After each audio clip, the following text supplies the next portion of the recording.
Raha lasaina bavy malala fitatana mpiainana kristianina herinandro fiaraha-mivavaka andro fahadimy sady isika amin'ity anio ity.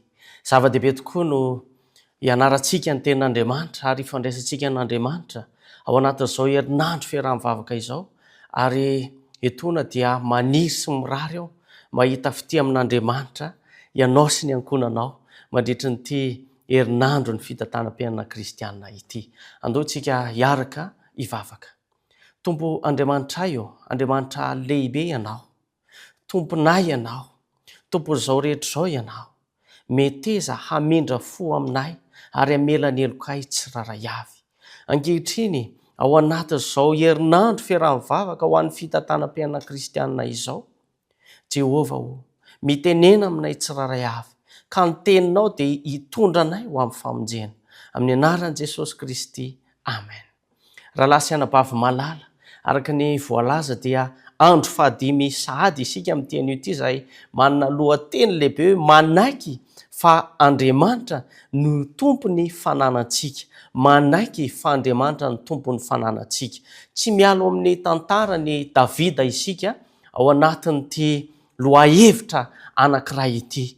Tsaroa fa Davida dia nafantatra zavatra tena lehibe teo amin'ny fiainany, ary anisany nazahoany Davida fahombiazana ara-panahy mihitsy izany fahafantarany zavatra lehibe izany. Dia tsy inona izany fa fantatra Davida fa an'Andriamanitra ny zavatra rehetra, fantany fa Andriamanitra no tena tompony zavatra rehetra, ary izany no nampiova ny zavatra rehetra sy nanome an'i Davida fahatokina tanteraka an'Andriamanitra. Raha lasana-bavy malala, manana tompo isika, ary isika dia tsy tompony izao rehetra izao fa mpivahiny fotsiny isika. Atsika dia tsy tompony tenantsika, tsy tompo fananantsika, fa manana tompo reny fananantsika reny. Na io tenantsika io aza dia mana tompo isika raha lasaina-bavy malala. Rehefa tonga teny amin'ny sahanady Davida dia nandrehan'ny Goliata ny tabataba, nanaraborabo, nanambany tamin'ny alalan'ny fiteny, izay nanambany an'ireo miaramila sy Israelita, ny antso azy ireo hoe mpanompon'ny Saoly ao amin'ny Samuela 2:7-9. Dia izao no voalaza amin'ny anaran'i Jesosy manao hoe ny Israelita ny antso azy ireo hoe mpanompon'ny Saoly sy miaramila ny Israely. Nanaraborabo tao anatin'izany teny izany ireo niaraka tamin'ny Goliata ireo, indrindra fa Goliata. Nihevitra mihitsy aza moa Goliata fa i Saoly mpanjaka sy ny fireneny Israely no haikany. Dia ao amin'ny Samuela 1:7-9 amin'ny anaran'i Jesosy milaza hoe nihevitra izany koa ireo miaramila ka raiky tahotra araren'i Saoly sy ny Israely rehetra izany tenin'ilay Filistina izany, dia nivady-po izy ka raiky tahotra loatra. Raha lasana-bavy malala, natahotra ireto miaramila ny Israely ireto, natahotra ihany koa i Saoly tamin'izany fotoana izany, satria ireo miaramila ireo dia samy nino fa tsy bata fandresena vokatry ny herin'ny Filistina. Ny zavatra nafinahitra dia Davida tsy tahaka izany no fomba fijerin'ny Davida. Rehefa niresaka tamin'ireo miaramila Davida dia nanontany hoe ao amin'ny Samuela 2:7-9 fa zinona moa io Filistina tsy mifora io no dia hihaika ny miaramila n'Andriamanitra velona. Fantatry Davida ny herin'ilay Andriamanitra ivavana, fantatry Davida ny herin'Andriamanitra lehibe, fantany fa tsy nitafika Israely no hiady fa nitafiky ny lanitra. Raha lasana-bavy malala, mila matoky tanteraka an'Andriamanitra tahaka ny Davida ihany koa isika. Raha misy ady atrehantsika, raha misy ady miseho manoloana antsika, dia isika angina fa Jehova no hiado antsika tahaka ny toe-tsaina nataon'i Davida. Koa rehefa niresaka tamin'ny Saoly mpanjaka Davida dia namerina indray hoe niaika ny miaramila n'Andriamanitra velona i Goliata.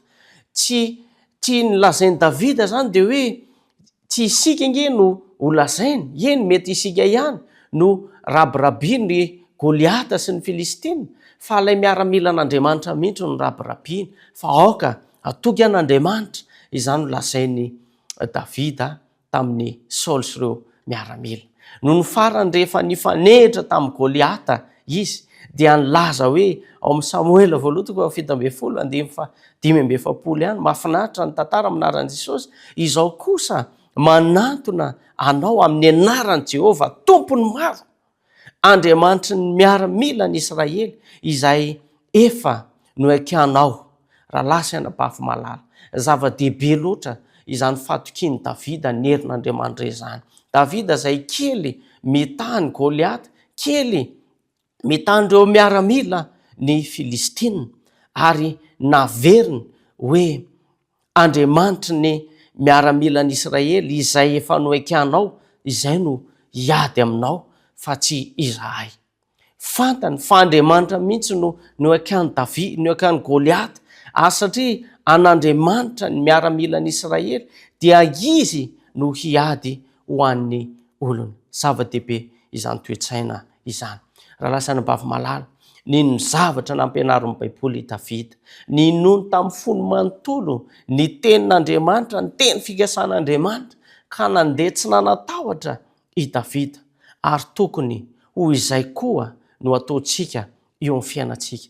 Rehefa misy ady misedra manoloana antsika, matoki an'Andriamanitra, matoki ny herin'Andriamanitra. An'Andriamanitra ny zavatra rehetra. Izao no nisoratany tao amin'ny andalana voalohany amin'ny anankiray amin'ireo irany tamin'izany fotoana izany, ao amin'ny Salamo 4:2 sy ny 2: an Jehovah ny tany sy izay rehetra eo aminy, izao rehetra izao sy ny mponina eo aminy, fa izy no nanorona azy tambony ranomasina, tambony rano no nampitoerany azy. Izany teny izany dia midika fa ny zavatra rehetra dia noforon'Andriamanitra, ary an'Andriamanitra io zavatra rehetra io, ka nataony Davida hira mihitsy izany, ary izany nasahiny niatrika ny ady rehetra, satria Andriamanitra no mifeny zavatra rehetra rehefa mitoetra matoky sy mino an'Andriamanitra ny olona anankiray. An'Andriamanitra ny zavatra rehetra noho ny mampamorona azy. Raha lasa anabafy malala, ny apôstôly Paoly dia milaza amin'ny Korinthiana 1:9-7 ka hatramin'ny 20 manao hoe tsy tompony tenanareo ianareo, fa olom-boavidy ianareo. Raha lasa anabafy malala, enina dia ny tenantsika azy, dia tsy tompony io tenantsika io isika, fa n'Andriamanitra isika. Andao hiaraka atoky an'Andriamanitra, andao hiaraka ino an'Andriamanitra, amin'ny fotsika manontolo, amin'ny saitsika manontolo, tsy salasalany amin'ny herin'Andriamanitra. Raha misedra ady, misedra olana, matoki an'Andriamanitra, fa izy mifeny zavatra rehetra. Izao ihany koa no hevitra izany, no isika novonjen'Andriamanitra dia azy isika, satria novonjen'Andriamanitra ny fiainantsika, ny fotoanantsika, ny talentantsika, ny volantsika, ary ny zavatra hafa rehetra momba antsika, dia ndao hoentsika anomezana voninahitra an'Andriamanitra. Tsy tahaka ny olombelona Andriamanitra raha lasa anabavy malala, satria tsy mety maty io Andriamanitra io, ary mahery io Andriamanitra io, lehibe ny Andriamanitra ivavahantsika.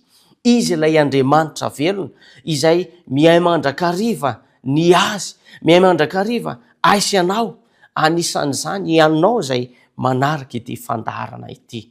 Fanontaniana lehibe mipetraka dia hoe nahoana no zava-dehibe ny hoe tompony zavatra rehetra Andriamanitra, dia izao. Rehefa nanontany an Davida ny amin'ny antony nananany fahasahiana tahaka izany i Saoly, satria tsy atry Saoly intsony, dia nanontany i Saoly tamin'ny Davida hoe fa nahoana ianao no mahasahy tahaka izany, dia izao no navaliny Davida tamin'ny Saoly mpanjaka. Ao amin'ny Samoela 1:7-7: Jehova izay namonjy ahy tamin'ny tanan'ny liona sy ny bera, izy no hamonjy ahy amin'ny tanan'io Filistina io. Koa satria an'Andriamanitra izy, dia fantany fa hiaro azy sy hiantoka ny fandreseny an'Andriamanitra. Mila petratsika ao an-tsaitsika isan'andro, enina dia amin'izao vanim-potoana misy atsika zao, hoe an'Andriamanitra isika. Apetrao aminy ny fanahinao, apetrao aminy ny fiainanao rehetra, ary matoki azy isalasalana ny teny fikasana sy ny heriny, dia izy no hiady antsika sy hiaro antsika. na dia niezaka ampitahotra azy aza i Goliata no sady nandraona ny amono azy. Goliata haintsika tsara fa dia ngeza lava be dia tsy niemotra Davida no ny fadokiny tanteraka ny herin'Andriamanitra. Satria ihany koa natoky izy fa anio ny herin'ilay Andriamanitra, ary natoky izy fa tsy hamela azy ho afa-baraka Andriamanitra, tsy hamela azy ho irery Andriamanitra, izay tena tompony zavatra rehetra. Ao amin'ny Samuela voalohany fa 7:7 dia voalaza tahaka izao ihany koa hoe fa ny Jehovah niady ary hanolotra anareo ho eo an-tanany izy. Ninoany Davida fa raha n'Andriamanitra niady dia izy no hiady izany. Ny farisendahatra ny amin'ny mahan'Andriamanitra antsika dia miara-dalana amin'ny fananantoky fa hiditra antsehatra Andriamanitra. Ilay miay sy mikarakara ny olona. Raha lasaina bavy malala, tsara sy mampahery izany tenin'Andriamanitra izany. Ampianarin'ny Baiboly antsika fa ny fiarovanaN'Andriamanitra sy ny fiahiny ary ny fidirany antsehatra dia mifanindran-dalana amin'ny an'Andriamanitra antsika. Mahafinaritra ny fomba filazan'ny Zakaria 2:12 aminaran'i Jesosy hoe izay mikasika anareo dia mikasika ny anak'Andriamasony. Izay mikasika anareo dia mikasika ny anak'Andriamasony. Rehefa misy zavatra mandalo eo anoloan'ny masonao dia tsy maintsy mpimaso ianao zava-misy izany, na vovoka na bibikely na moka sy ny sisa, fihetsika mandeha ho azy izany. Tahaka izany koa rehefa tandimon-doza isika dia miditra antsehatra avy hatrany Andriamanitra toy ny fihetsika mandeha ho azy izany ho an'Andriamanitra. Koa aza matahotra, aza manahy ny amin'ny teo javatra izay mety iseho, ny amin'ny teo javatra izay mety hitranga, fa hitokio tanteraka ny herin'Andriamanitra sy ny teny fikasan'Andriamanitra. Raha lasan'ny bavy malala, mahafinaritra ihany koa hoe ny tompo-pananana, tsy tompo-pananana isika fa mpitantana, tsy tompo-pananana isika fa mpitantana. Raha Andriamanitra ny tompon'ny zavatra rehetra dia inona kosa isika? Voalaza amin'ny Baiboly fa mpitantana izay an'Andriamanitra isika. Midika izany fa miandraikitra sy mikarakara ny fananana izay tsy antsika isika. Miandraikitra sy mikarakara ny fananana izay tsy antsika isika. Ka noho izany tsy tokony hoentitsika arak'izay tokony hikarakaratsika azy izany, izay tiatsika hikarakarana azy, izay tiatsika hanaovana azy, fa n'Andriamanitra, ary manome toromarika maro ny Baiboly. Eto ihany koa dia hoe ny mpitantam-pananana dia manao izao zavatra telo izao. Voalohany, mahatsiaro ilay mpanome rehefa mahazo fitahiana isika, na dia rivotra, ny rano, ny masoandro, ny vola, fahasalamana, maro samihafa, tsarovy ilay mpanome antsika. Manasa antsika ny Baiboly ao amin'ny Deutéronome 5 dia mazava 7:12 manao hoe tsarovy Jehovah Andriamanitra ao fa izy no nanome anao hery hahavory hareny. Mila mahatsiaro an'Andriamanitra isika. Rehefa mitandrina ny sabata isika dia mahatsiaro ilay mpamorona ny zavatra rehetra. Rehefa mitandrina ny didin'Andriamanitra isika, manaiky ny tenin'Andriamanitra isika, dia mahatsiaro ilay mpamorona, mahatsiaro an'Andriamanitra. Rehefa mamerina ihany koa ny fanatitra sy ny ampafolony isika izay baikon'Andriamanitra dia mahatsiaro ilay mpamorona isika. Izay ny voalohany, zava-dehibe mahatsiaro ilay mpamorona. Faharoa dia hitantsika tao anatin'ny lesona ny Davida ihany koa, ty faharoa ty dia hoe mahatoky ny mpitantam-pananana tsara izany dia mila mahatoky. Koritianina voalohany 4:4 ary raha izany dia fantatrareo fa ny mpitandrina dia tokony ho olona mahatoky. Isika izay mitandrina ny fananan'Andriamanitra, mitantana ny fananan'Andriamanitra, dia mila mahatoky isika, tsy mamorona fitsipika ho an'ny tena ny mpitantana fananana, fa mankatosy manaraka ny toromarika ny tompon'ny fananana. Dia efa hitantsika eo amin'ny Baiboly. Raha mbola mahatoky izy dia tsy mila miayay momba ny vokatra, fa ny tompo no mandray ny tanana izany. Tsara izany teny fikasana izany. Fahatelo farany dia hoe mpanompo sy mitondra fitahiana ho an'ny hafa. Sady ny mpitantana fananana tsara izany dia mpanompon'Andriamanitra mahatoky, ary mitondra fitahiana ho an'ny hafa. Mila mahay mameo ny hafa isika, mizara ho an'ny hafa, ary rehefa zatra manome isika dia tsapatsika mihitsy fa omen'Andriamanitra arak'izany koa ny fitahiana ho antsika. Fa rehefa tsy manome ny hafa isika, tsy tonga fitahiana ho an'ny hafa isika, dia na manam-bola be aztsika dia ohatry ny mandalo fotsiny dia tsy hita lany ho azy izany vola izany. Fa ilaina, zay no mahatonga ten'Andriamanitra tsara kokoa ny manome no mandray. Midika ho fiahiana ny hafa ny fizaranan'izy ireo, na ny tenin'Andriamanitra, na ny fanampiana maro samihafa. Korintana faharoa toko 7:5 amidika teny amboniny eto Madagasikara. Anananareo be dia be koa izay ilaina mba hanaovanareo ny asa tsara rehetra.